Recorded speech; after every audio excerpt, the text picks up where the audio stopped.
ఈరోజు ఈ కార్యక్రమానికి పిలవంగానే వచ్చినటువంటి డిస్ట్రిక్ట్ మైనారిటీ వెల్ఫేర్ ఆఫీసర్ గారికి, అదేవిధంగా వేదిక మీద ఉన్నటువంటి మున్సిపల్ కమిషనర్ గారికి, తహసీల్దార్ గారికి, ప్రత్యేక ఆహ్వానితులుగా వచ్చినటువంటి సత్యసాయి జిల్లా తెలుగుదేశం పార్టీ అధ్యక్షులకి, వేదిక మీద ఉన్నటువంటి ముస్లిం మత పెద్దలకి సలాం అలైకుం అన్సర్ సార్ అందరికీ, అదే రంగా వేదిక ముందున్నటువంటి మాతోటి ముస్లిం సోదరులకి అందరికీ కూడా పేరు పేరు నమస్కారాలు. గతంలో ఒక సమావేశాన్ని ఏర్పాటు చేసుకున్నాం.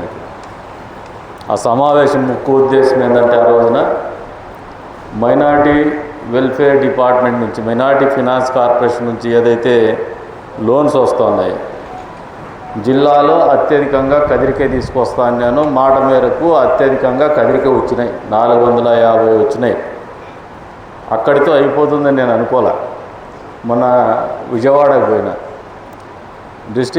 స్టేట్ మైనారిటీ కార్పొరేషన్ వాళ్ళ ఈడీతో కూర్చున్నా, ఆయనతో డిస్కస్ చేస్తే గతంలో కంటే భిన్నంగా ఈ రాష్ట్రంలో లోన్స్ కోసము ఒక అప్లికేషన్ పెట్టుకోమంటే రాష్ట్ర వ్యాప్తంగా కేవలం 19,000 వచ్చినాయి. అంతకుముందు ఎప్పుడు కూడా 30,000, 35,000 వచ్చేది.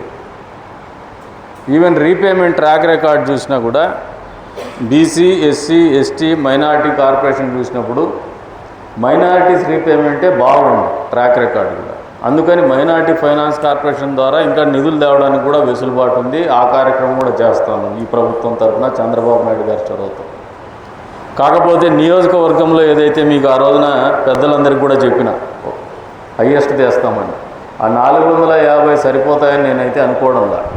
మీకు ఇంకా ఒక మీ తరఫున, ఇప్పుడు అది మేము పార్టీ లైన్లో గవర్నమెంట్ సైడ్ చేస్తాను, మీరు మాకంటే ఎక్కువగా కమ్యూనిటీకి దగ్గర ఉంటారు, ఈ మద్రసా నిర్వహిస్తూ ఉంటారు. ఈవెన్ రీజనల్ ఆర్గనైజేషన్స్ ఏదైతే మసీదులు కావచ్చు, ఇంకా ఇతరత్ర మద్రసాలు కావచ్చు, మీరు నిర్వహణ చేస్తూ ఉంటారు, మీతో మంచి చెడు పంచుకుంటూ ఉంటారు. కాబట్టి ఇంకా ఎవరికైనా విద్యార్థులకి, లేదంటే పేదవాళ్ళు ఎవరైనా ఉన్నా కూడా కమ్యూనిటీలో మీరు ఇంకా కొన్ని రికమెండ్ చేస్తే, ఇప్పుడు శాంక్షన్ అయ్యేది 450, ఆయన తేలేకపోవచ్చు, కానీ ఇంకో 450, 500 అయినా నేను తీసుకురాగలనని చెప్పేసి మీకు ఈ సందర్భంగా తెలియజేస్తాను. ఇది ఒక బాధ్యతతో చేస్తూ ఉండేది. మేము ఎక్కడ కూడా మేమేదో మిమ్మల్ని ల్యూర్ చేయాలన్నా మాకు ఎలక్షన్స్ ఏం లేవు. మళ్ళీ కూడా చెప్తాను, ఇంకో రకమైనటువంటి దూరంతో కాదు, ఇది మా కమిట్మెంటు. తెలుగుదేశం పార్టీలో చంద్రబాబు నాయుడు గారు ముస్లిం సోదరుల పట్ల చూపించేటువంటి బాధ్యత మాకందరికి నేర్పించినటువంటి బాధ్యతలో భాగంగానే, అందులో ఈ ప్రాంతవాసిగా, ఇక్కడ పుట్టినటువంటి వ్యక్తిగా, కష్టాలు తెలిసినటువంటి వ్యక్తిగా, ఈ ప్రాంతం కష్టాలు తెలిసినటువంటి వ్యక్తిగా, ప్రత్యేకించి మైనారిటీల్లో ఉన్నటువంటి పేదల కష్టం తెలిసిన వ్యక్తిగా మీ ముందుకు నేను ఈ ప్రతిపాదన తీసుకొస్తానని చెప్పేసి కూడా ఈ సందర్భంగా తెలియజేస్తా ఉన్నాను. అంతేకాకుండా ఏదైతే మైనారిటీ రెసిడెన్షియల్ స్కూలు హిందూపూర్ రోడ్లో ఉందో, మొన్నటి రోజున కౌన్సిలర్స్ మేమంతా పోయి సందర్శించడం కూడా జరిగింది. మైనారిటీ పాలిటెక్నిక్ కాలేజ్ కూడా, ఒకటి 18 కోట్లు, ఒకటి 14 కోట్లు. ఇది కూడా చంద్రబాబు నాయుడు గారి ముఖ్యమంత్రిగా ఉన్నప్పుడు గత ప్రభుత్వ హయాంలో మంజూరైనటివే. దాదాపు 7 సంవత్సరాల నుంచి పూర్తిగా నోచుకోలే. దాన్ని చూసిన తర్వాత నాకే బాధ అయింది. రెసిడెన్షియల్ స్కూల్లో దాదాపు 500 మంది పిల్లలు ఉండడానికి అవకాశం ఉంది. పాలిటెక్నిక్లో దాదాపు మళ్ళీ ఒక 400 నుంచి 500 మంది ఉండేటువంటి అవకాశం ఉంది. చదువుకొని అక్కడే ఉండేటువంటి వెసులుబాటు ఉంది. అంటే ఒక 1000 మంది ముస్లిం పిల్లలు అక్కడ ఒక ఉన్నత విద్య అభ్యసించడానికి అవకాశాలు ఉన్నాయి. పేదవాళ్ళు చదువుకోవడానికి అవకాశం ఉన్నాయి. ఇటువంటిది పూర్తి చేయాలనే ఒక సంకల్పంతోనే తొందరలోనే పూర్తి చేసి మీకు అందజేస్తామని చెప్పేసి కూడా ఈ సందర్భంగా తెలియజేస్తాను. అంతేకాకుండా మైనారిటీ ఫంక్షన్ హాల్ కూడా ఈ మధ్యకాలంలో దాన్ని కూడా విజిట్ చేస్తాం. మీకు అందరికి జవాబుదారీ కాబట్టి సమాధానం చెప్పుకుంటున్నాం. పరిస్థితులు బాగాలేవు అక్కడ. దానికి కూడా ఏదైతే రెనోవేషన్కి ఉందో అది పూర్తి స్థాయిలో వచ్చే 6 నెలల లోపల కంప్లీట్ చేసి ఇస్తామని చెప్పేసి కూడా మీకు ఈ సందర్భంగా తెలియజేస్తాను. అంతేకాకుండా మీ నుంచి నేను మీ దగ్గరికి వచ్చి మీతో మాట్లాడి నేను ఆలోచన చేసేది ఏమంటే, ఇందాక చెప్పిన 450 మనకు శాంక్షన్ అయినాయి, అప్లై చేసిన వాళ్ళు ఉంటారు. అప్లికేషన్ లిస్టు డేటా కావాల్సింటే మున్సిపల్ కమిషనర్ గారు మీ మదరసా మీరు ఏదైనా కమిటీ ఫామ్ చేసుకొని మీకు అందజేయమంటే అందజేస్తారు. రాజకీయాలకు అతీతంగా నిజంగా పేదవాళ్ళు అనుకున్నటువంటి వాళ్ళు మీరు ఒక 450 మందిని మీరు ఎంపిక చేసి మాకు ఇచ్చినా వాళ్ళని ఎలిజిబిలిటీ క్రైటీరియా పెట్టుకొని వాళ్ళకు కూడా అందజేస్తామని చెప్పేసి కూడా మీ వంతు భాగస్వామ్యం ఉండాలని మనస్ఫూర్తిగా కోరుకుంటున్నాను. ఇది ఒక సహృద్భావ వాతావరణంలో ఊర్లో ఒక కొత్త ఒరవడి తీసుకురావాలని ఒక సత్సంకల్పంతో చేస్తాను. దీంట్లో వెస్టెడ్ ఇంట్రెస్ట్ కానీ లేదంటే ఏదో గొప్పగా పోయేది కానీ ఏంది లేదని చెప్పేసి కూడా నిజాయితీగా చెప్తాను. అంతేకాకుండా ఏదైతే కబరస్థాన్లో ఈద్గాలో అది కమిషనర్ గారే దానికి డిపిఆర్ రెడీ చేసినాం. అది మొన్న కలెక్టర్ గారితో కూడా నేను డిస్కస్ చేసినాను. సిఎస్ఆర్లో ఇస్తాను, వెంటనే లెటర్ పెట్టమన్నారు. అది వెంటనే ఇస్తానని చెప్పేసి కూడా మీకు ఈ సందర్భంగా తెలియజేస్తాను. బడ్జెట్ కూడా మీకు చెప్తాడు ఆయన ఇప్పుడు. అంతేకాకుండా ఈ కమిటీతో ఇంకా ఒకటి కోరుకుంటాను నేను, అన్ని మండలాల్లో కూడా మైనారిటీల కోసము షాదీ మాల్ కట్టించాలనే ఆలోచనతో మేమున్నాం. మీరు దయచేసి దానికి ఎవరైనా ఒక కమిటీ ఫామ్ చేసుకొని, లేదంటే మా పార్టీ వాళ్ళకు చెప్తానని మా పార్టీలోని మైనారిటీ లీడర్లు కూడా చెప్తున్నాను, మీరు కోఆర్డినేట్ చేసుకొని స్థానికంగా ఉన్నటువంటి మైనారిటీ లీడర్లతో మీరు స్థల సేకరణ కోసం మీరు ఎక్కడైనా స్థలం అడిగినా కూడా మీకు రెవెన్యూ అథారిటీస్కి అప్పచెప్తాను. అన్ని మండలాల్లో కూడా స్థలాన్ని కేటాయిద్దాం, బిల్డింగ్స్కి కూడా డబ్బులు ఇద్దామని చెప్పేసి కూడా మీకు అందరికీ కూడా తెలియజేస్తాను. ఎందుకంటే పెద్ద ఎత్తున మైనారిటీలు ఉండేటువంటి నియోజకవర్గం ఇది. అంతేకాకుండా ఎన్నికలకు ముందు మేము ఒక హామీ ఇచ్చున్నాం.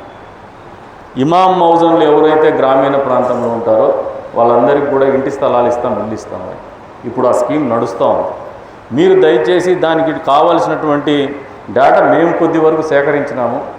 మీ పరిధిలో ఉండేటువంటి అప్లికేషన్స్ ఏదైనా మీరు ప్రాసెస్ చేసి మీ ద్వారా మా దగ్గరికి పంపించినా, లేదంటే సంబంధిత అధికారులకు మీరు ఇచ్చినా, మాకు తెలియజెప్పినా అవన్నీ కూడా మంజూరు చేస్తామని చెప్పేసి సవినయంగా మీకు అందరికీ కూడా తెలియజేయాలనే ఆలోచనతో ఇక్కడికి వచ్చినాం. కాబట్టి ఇటువంటి అవకాశాన్ని, ఇటువంటి మీటింగ్ అప్పుడప్పుడు కలయిక 3 నెలలకో 6 నెలలకో జరగాలని గతంలో కూడా చెప్పినా నేను. ఎందుకంటే ప్రభుత్వం చేస్తున్నటువంటి కార్యక్రమాలు మీకు తెలియజెప్పడంలో మేము విఫలమవుతున్నామనే ఆలోచన నాకుంది. ఎందుకంటే రాజకీయాల్లో ఉండేటువంటి వాళ్ళు వాళ్ళ అవసరాల కోసం ఎన్నికల సమయంలో కొన్ని అపోహలు సృష్టిస్తూ ఉంటారు. పార్టీ ముస్లింలకు వ్యతిరేకమనో లేదంటే ఇది వేరే రకమైనటువంటి ఆలోచనతోనే చెప్తారు. అది ఎన్నికలప్పుడు వాళ్ళు ఏం మాట్లాడుకునే మేము పట్టించుకోం. కానీ ఈ ప్రభుత్వం అనేది మైనారిటీల కోసము ఎప్పుడు కూడా నిరంతరము వాళ్ళ అభివృద్ధి కోసము, వాళ్ళ ఆర్థిక స్థిరత్వం కోసము నిరంతరం పనిచేసేటువంటి ఆలోచనతోనే మేము ఉంటామని మీ ముందుకు తెలియజేయడానికే ఈ వేదికను వాడుకుంటామని చెప్పేసి కూడా ఈ సందర్భంగా తెలియజేస్తున్నాము. దీన్ని కూడా మీరు సహృదయంతో పాజిటివ్గా తీసుకోమని చెప్పేసి కూడా మిమ్మల్ని కోరుకుంటున్నాను. నెగిటివ్గా తీసుకోవద్దండి దయచేసి. మేము ఏదైతే ఇక్కడ ఈ మీటింగ్ పెట్టినది అధికార హోదాలో కాదు, ఒక బాధ్యత కలిగినటువంటి పౌరుడిగా నేను చేయగలిగినటువంటి స్థానంలో ఉన్నా కాబట్టి ఈరోజు మీకు చేయాల్సినటువంటి బాధ్యత నా మీద ఉంది. ఖచ్చితంగా అవి చేస్తేనే ఊరికి మంచి జరుగుతుంది. అణగారిన వర్గాలు ఏదైతే పేదలు ఎక్కువ మంది ఉన్నారో వాళ్ళ జీవితాల్లో మార్పు వస్తుందని ఒక ఆలోచనతో ఈ కార్యక్రమాలు మేము ముందుకు తీసుకొస్తున్నా అని చెప్పేసి కూడా తెలియజేసుకుంటూ, మీరు ఎవరైనా పెద్దలు ఇంకా ఏదైనా సూచనలు సలహాలు ఇస్తే కూడా స్వీకరించడానికి రెడీగా ఉన్నాం. కన్స్ట్రక్టివ్గా ముందుకు పోవాలనే ఆలోచనతోనే ఉన్నాం. కాబట్టి దీన్ని వేరే రకంగా కాకుండా పాజిటివ్గా తీసుకోమని చెప్పేసి కోరుతా ఉన్నాం. ఇంకా మీకు ఏదైనా ప్రపోజల్స్ ఉంటే మాకు తెలియజేస్తే డౌన్ ద లైన్ ఇంకా మాకు 3.5 సంవత్సరం టైం ఉంది. కాబట్టి ఆ 3.5 సంవత్సరాల్లో వాటిని పరిష్కారం దిశగా కూడా పనిచేస్తామని చెప్పేసి కూడా తెలియజేసుకుంటున్నాం. ఎందుకంటే అధికారం అనేది ప్రజలది, పార్టీలది కాదు. పార్టీలు గెలుస్తూ ఉంటే అధికారంలో పరిపాలన కొనసాగిస్తాం. ప్రజలు ఏదైతే అధికారం ఇచ్చినారో అది ప్రజల కోసమే వినియోగించాలి, ప్రజలకు ఉపయోగపడాలి. అది ఏ వర్గమైనా కావచ్చు. మనకు ఓట్లు వేసినారా, వేయలేదా, ఓట్లు వేస్తారా, వేయరనే ఆలోచనతో చేసేది కాదు. మంచి చేయాలని ఒక సత్సంకల్పంతో మనస్ఫూర్తిగా నేను ఏదైతే ప్రతిపాదన పెడుతున్నానో మీరు భాగస్వాములు కావాలని చెప్పేసి కూడా మనస్ఫూర్తిగా పిలుపునిస్తున్నాం. ఒక మంచి కార్యానికి శ్రీకారం చుడదామని చెప్పేసి కూడా మీ అందరినీ కూడా పిలుపునిస్తూ, అవకాశం కల్పించిన మీ అందరికీ కూడా, అడగంగానే ఒక మీటింగ్ ఏర్పాటు చేసే అవకాశం కల్పించిన మీ అందరికీ కూడా మనస్ఫూర్తిగా ధన్యవాదాలు తెలుపుకుంటూ సెలవు తీసుకుంటున్నాను. ఇప్పుడు కమిషనర్ దానికి బడ్జెట్ ఎంత చేసినారు, ఏం చేస్తున్నారు అనేది వాళ్ళకు మీరు మాట్లాడి ఎక్స్ప్లెయిన్ చేయండి. తదుపరి తహసీల్దార్ గారు, మీరు ఇప్పుడు హిందూ శ్మశాన వాటికలకి ఊరు బయట అంతా మీకు ప్లేస్ ఇచ్చినారు. వాళ్ళకి ఎవరికైనా కావాల్సి ఉంటే కూడా మీరు స్థలాలు ఇవ్వండి. అది మీరు ఓపెన్గా వాళ్ళకి అడగండి. వాళ్ళు ఎవరిదైనా డిమాండ్ వస్తే దానికి కూడా మంజూరు చేయండి. అదే రకంగా కబరస్థాన్లకి, హిందూ శ్మశాన వాడకలకి కాంపౌండ్ వాళ్ళు కూడా ఈజీఎస్ కింద పెడతామని చెప్పినాము.